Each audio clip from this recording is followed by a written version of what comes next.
Challenge me! If you smell what the rock is cooking. Iconic! The champ is here! Oh yeah! Bon, moi, salut à tous. Je suis en compagnie de Victor. Salut à tous. On va faire une petite vidéo du coup pronostic pour Money in the Bank, donc qu'on va faire ce samedi. Alors, on va commencer avec le premier match. Déjà, est-ce que tu as la hype? Sachant que je vais être sur place, le hype, le mot n'est pas assez fort, donc ouais, j'ai extrêmement hâte. Étant donné que l'expérience de Cardiff l'an dernier a été exceptionnelle, j'ai très hâte de voir un pay-per-view de Big Five. Est-ce que tu as une attente particulière? Une attente, Ça, je sais pas dit. forcément les deux vainqueurs des mallettes, parce que on connaît l'enjeu de la mallette, donc on sait que ça peut déboucher sur potentiellement un titre mondial, ou ça a changé récemment, peut-être un titre mineur, peut-être un titre NXT, donc on ne sait pas encore. Après un match en particulier, on en parlera je pense pour le main event, c'est la fin de la Bloodline. Ouais. Tu t'attends à quoi? Je m'attends à quoi? Je m'attends à un scénario qui va être... on va en parler tout à l'heure justement, je laisse la surprise. Ouais. Mais je vois un scénario quand même qui va marquer les esprits. Exact. Soit un retour peut-être? Quelqu'un? Alors pour quel match? Justement pour le match de Reigns et de Solo contre les Usos? Non, moi j'y crois pas. Pas sur ce match-là en tout cas. Ok. À voir. Mais pendant le show, ouais, s'ils veulent Pourquoi marquer pas les esprits, c'est possible. Bah, On a eu justement. des rumeurs de... Ah bah justement, on va commencer tout de suite avec le premier match. Alors, Gunther défend sa ceinture intercontinentale contre Matt Riddle. Donc ton prono? Alors mon prono, on sait que Gunther s'approche du titre intercontinental, enfin du record du Honky Tonk Man, je crois, si je dis pas de bêtises. On est à Londres, faut pas oublier que Gunther il a été très important sur le circuit indépendant européen. Il a eu le titre Atlas pendant un très long moment, le titre Progress, qui était la fédération numéro 1 d'Angleterre. Du coup, je mets une pièce sans surprise sur Gunther. Bon, moi je parie comme toi. Je pronostique Gunther. Je pense qu'il va gagner haut la main. Et je pense même, je vais le dire, je pense même qu'il y aura peut-être un retour de Randy à la fin du match. Parce que je pense qu'à la fin du match, tu vas voir Gunther gagner. Imperium du coup, donc le clan qui s'abat sur Matt Riddle. Et là, la Et musique. là, musique de Orton. Et là, ovation. Et là, Orton il fait le ménage. Et là, trahison d'Orton sur Riddle, Ouais. qui va conduire à un match à SummerSlam. Donc Riddle contre Orton pour SummerSlam. Je pense que ça va être incroyable. Si c'est le cas, on va avoir deux pops incroyables. Déjà, une pop de fou pour Mais le retour. comment on va s'en remettre quoi? Oh ouais, ça va être Franchement, dur. ce qui passe après, ça va être chaud. Après, si on part sur ton scénario, le fait que Orton intervienne, détruise Imperium, Gunther et ensuite Riddle, c'est pas mal.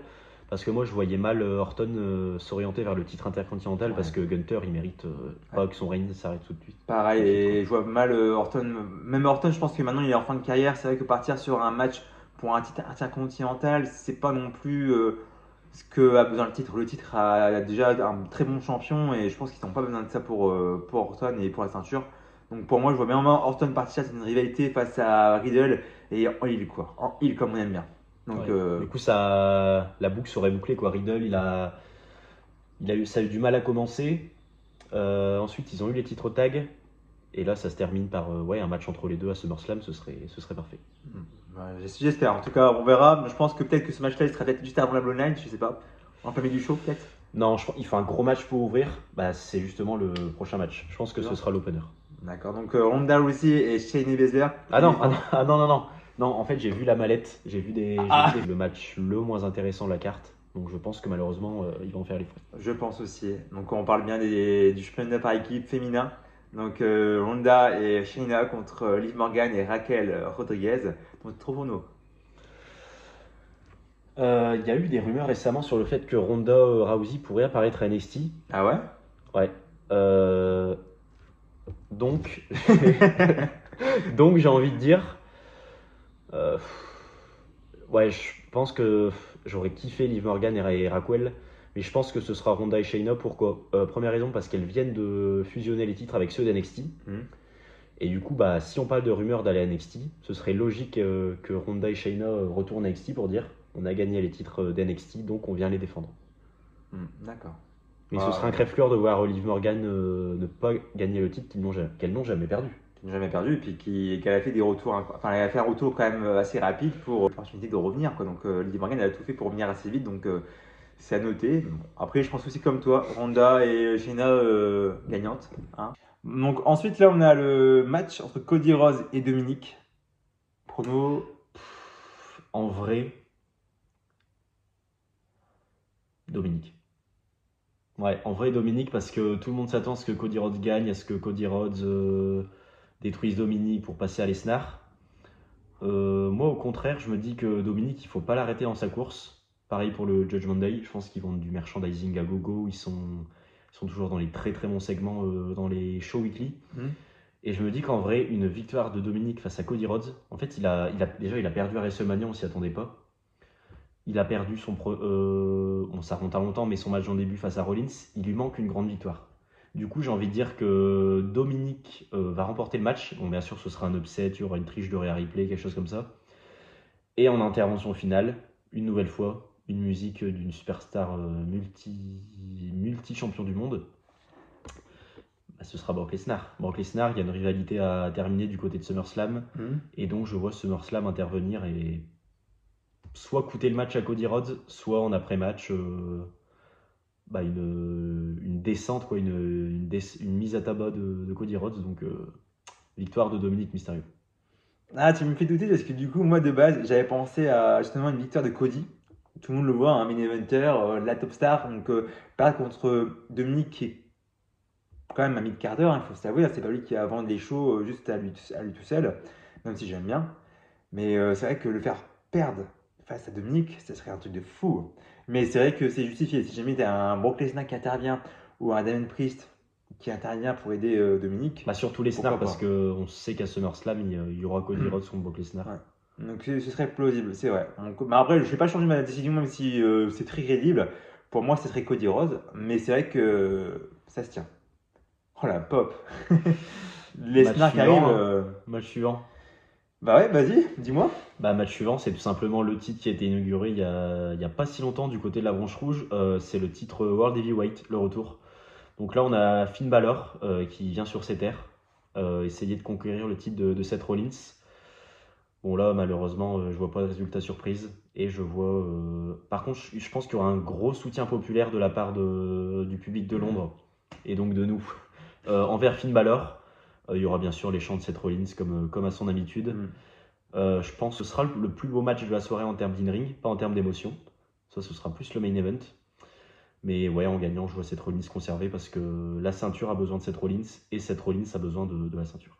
Je te rejoins là-dessus.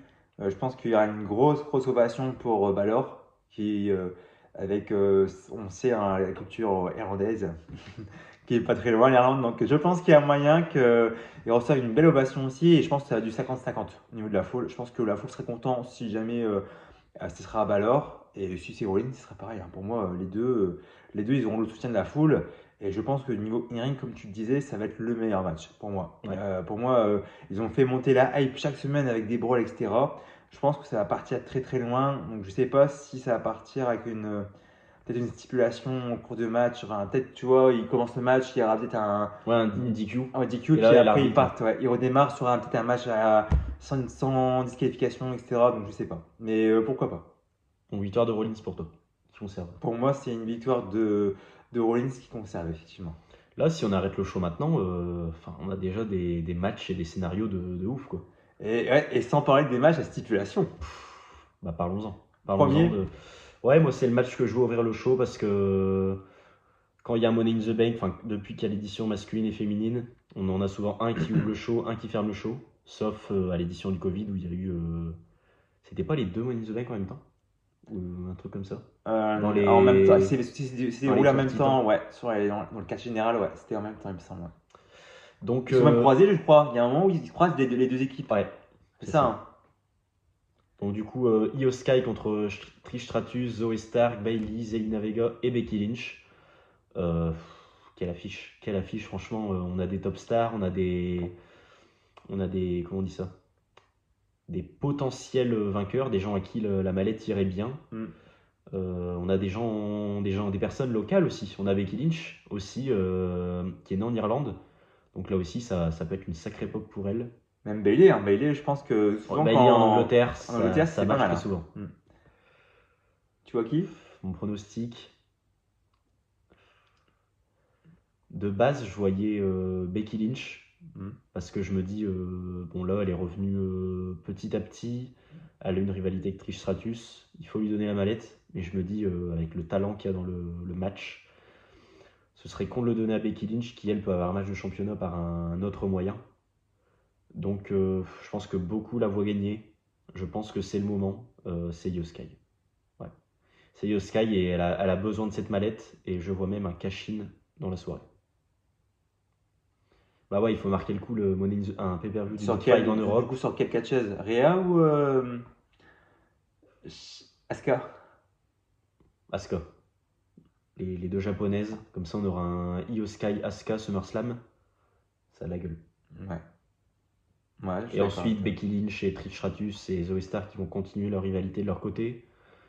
Zelina Vega, on sait pas trop ce qu'elle va faire. Et Ouais. Bayley, il y aura toujours moyen qu'elle se retrouve dans le haut de la carte. Donc je pars sur Io Sky. Je te rejoins sur tes arguments. C'est vrai que j'ai pensé à vraiment la même chose. Hein. Je vais pas dire tout a été dit, mais je pense que voilà, Becky va rester dans le programme avec Trish Stratus et Zoe Stark. Ils vont encore continuer jusqu'à SummerSlam, je pense. Zelina Vega, je la vois pas en tant que challengeuse pour un titre, voire voilà, Miss Money in the Bank. Même si pourquoi pas, hein, on a déjà eu des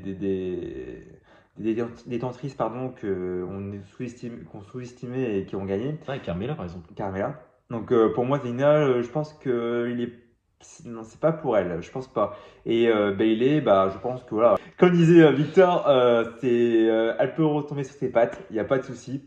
Io Sky, par contre, je la vois bien vraiment en opportuniste.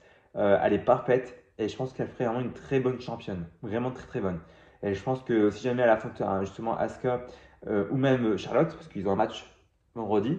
Ça pourrait faire une belle affiche et même en tant que championne, elle nous a montré avec le titre NXT qu'elle était vraiment incroyable, elle a fait un très bon run. J'ai Bah, et bien dans le aimé. ring, pour moi, c'est la meilleure dans le ring. Tout roster confondu. Donc voilà, donc pour moi ça part aussi sur Io Sky. Et même dans le match, il y a une histoire à raconter avec Bailey, Damage Control. Pourquoi pas Bailey qui se rebelle sur Io Sky par la suite. Ou l'inverse, ouais. Mm. Par exemple, les deux sont sur. Les deux, à la fin, sont au sommet de l'échelle. Du coup, Bailey va dire bah écoute, c'est moi qui dirige le clan, donc tu vas me la donner. Elle fait genre, elle lui donne. Elle lui met un kick ou quelque chose comme ça. Elle tombe. Io Sky gagne. Et là, on aurait des histoires à raconter aussi. Donc à voir. Match suivant.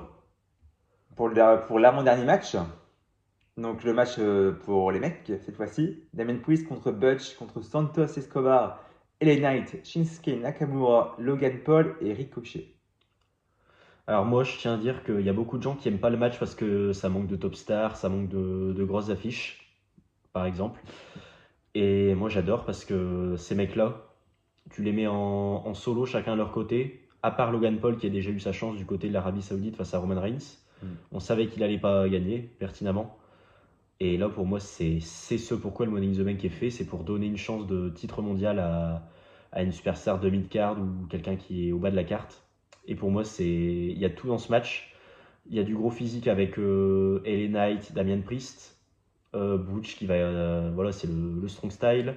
Santos Escobar, Ricochet, Shinsuke Nakamura, ça va être aussi très impressionnant, que ce soit dans les airs ou au sol. Et entre guillemets, si on peut dire ça, la top star, on pourrait dire que c'est Logan Paul parce que lui n'a pas besoin de match pour se qualifier, on rappelle. Et Ouais. moi, mon pronostic, il est simple et pour moi, il n'y a aucun débat, c'est LA Knight. LA Knight, en termes de merchandising, là j'ai vu un tweet il n'y a pas longtemps, il y a son t-shirt, il reste que des tailles 2XL, 3XL, tout Ouais. est dévalisé. Le mec dans les arènes, il fait juste son signe du doigt, tout le monde répète ce qu'il dit, tout le monde est à fond derrière lui, alors que le mec est un heel. Donc il a quelque chose et je pense que c'est le moment de capitaliser là-dessus.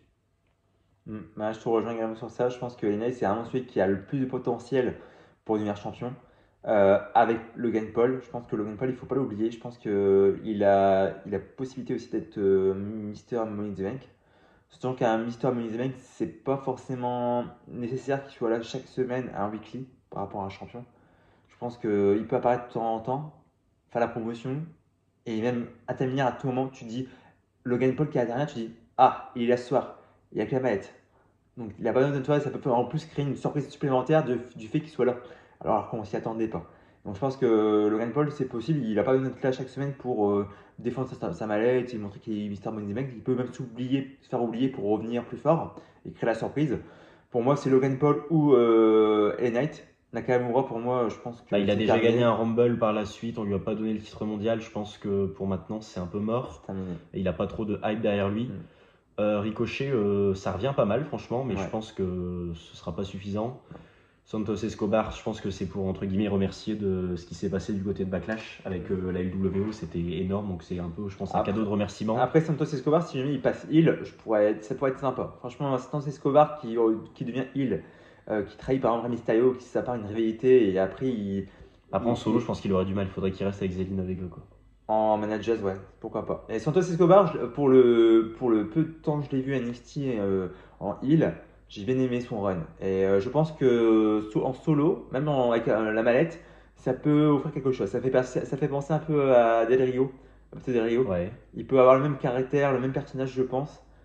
Bon, bien sûr, personnage fictif, enfin, pas dans la vraie vie comme ça, mais j'espère. Mais en tant que personnage, il peut J'espère rejoindre Del Rio. que ton avis est pas biaisé parce que tu l'as rencontré en vrai. Non plus. Même s'il parle français, qu'il est sympa, ouais. Pardon.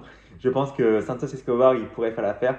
Mais voilà, je pense que vu la hype et tout en ce moment, je pense que Knight est bien parti pour gagner. Et après, Butch, bah, c'est encore une fois un local dans le match, je pense qu'il y en a besoin. Et Damien Priest, bah, le Judgment Day, ça cartonne encore plus que la LWO. Ouais. C'est pour moi, c'est très équilibré cette affiche. Mais par contre, j'aurais adoré, c'est Dominique. Dominique qui remporte la mallette, Ouais, qui avec devient Rhea Ripley, ça aurait été opportuniste. top. Ah ouais, avec le clan qui le défend tout le temps. Finn Balor et Damien Priest qui fait le travail, par exemple, qui font le travail sur le champion. Tout d'un coup, tu as Dominique qui arrive à la fin pour cacher. Ou qui fait vraiment l'opportuniste comme un Edge ou un Rollins. Pour moi, Dominique, il est dans la même trempe.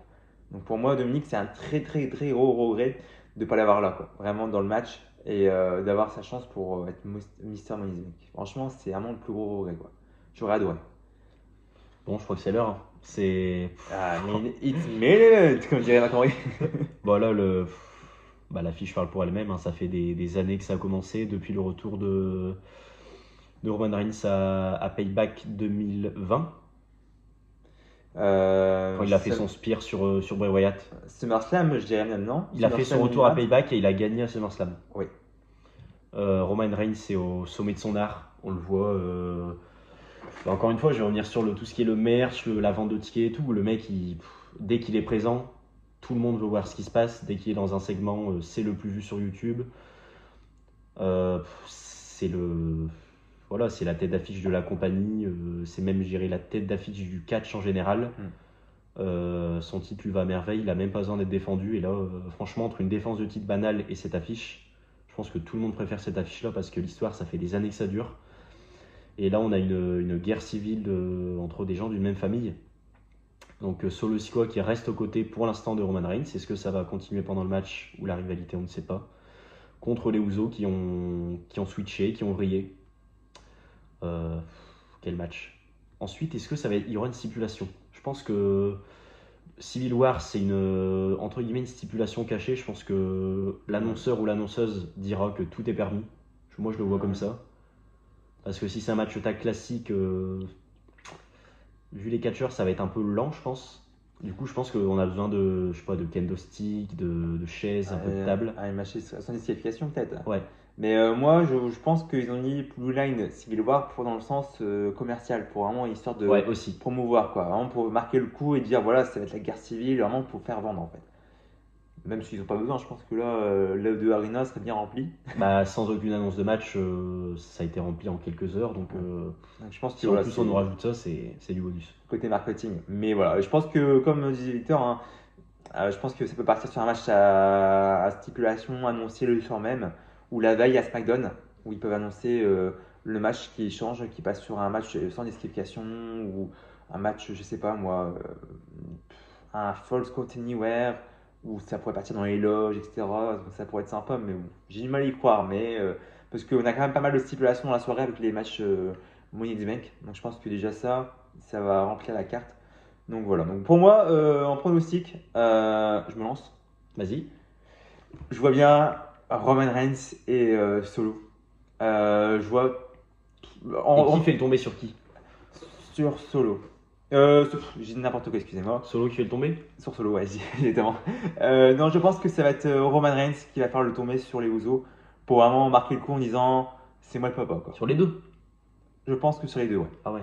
Un peu Comme à à Edge WrestleMania, ouais. ouais. Pour vraiment marquer le coup et dire les gars, c'est moi le daron, quoi. Vous avez voulu quitter la famille, la fratrie, bah, c'est moi qui vous calme et c'est moi qui vous couche tous les deux. Donc pour moi, je veux bien Roman Reigns faire le tomber sur les deux Usos, l'un empilé sur l'autre, pour vraiment marquer le coup et que l'image soit forte, quoi. Pour dire, bah, vous avez quitté le clan, bah regardez, c'est moi le patron quand même, quoi.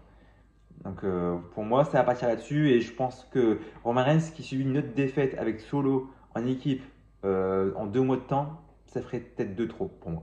Bah, ça tombe bien parce que c'est exactement mon pronostic. La défaite de Roman Reigns et Solo Sikoa. Ça va être un match extrêmement brutal, je pense, qu'il y ait stipulation ou non. Il y aura des moments exceptionnels où la foule va être en délire. Et du coup, je vois Jey Uso, main event Jey Uso, dans son élément, faire le tomber sur Roman Reigns. Avec une surprise à la fin, tu penses? Intervention ou autre? Non, pas de surprise. Jey Uso qui fait le tomber sur Roman Reigns et voilà, histoire de marquer les esprits et que tout le monde reparte content. Parce que quand ils vont faire leur entrée, bon, certes, Roman Reigns il aura cette aura de méga star, mais les Usos, avec ce qu'ils ont fait, ils vont être acclamés de ouf. Et ce sera la plus grosse faute de la soirée. D'accord, bon voilà, j'espère que les pronostics vous ont plu. On verra qui a eu le plus de bons pronostics. Ouais, notez bien. Et en tout cas, lâchez aussi le vôtre. Donc dans les commentaires, n'hésitez pas à dire votre match que vous attendez le plus, les résultats, et puis votre pronostic pour le main event, et puis les gagnants. Hein. Puis nous, on se retrouve bientôt. Donc On se là, retrouve à l'Odo Arena. Hein, demain On se retrouve samedi à l'Odo Arena, on fait ça? Vas-y. Allez, on y va. Résultat à chaud, je pense aussi. Je ferai un petit vlog, je pense, pour couvrir l'événement et puis enregistrer tous ces bons petits moments qu'on va passer ensemble. Donc ça va être cool. En tout cas, merci à toi, Victor, pour la vidéo. Merci à toi pour l'invitation. Hein, ça fait plaisir. Et puis on se retrouve bientôt. Allez, salut à tous. À bientôt.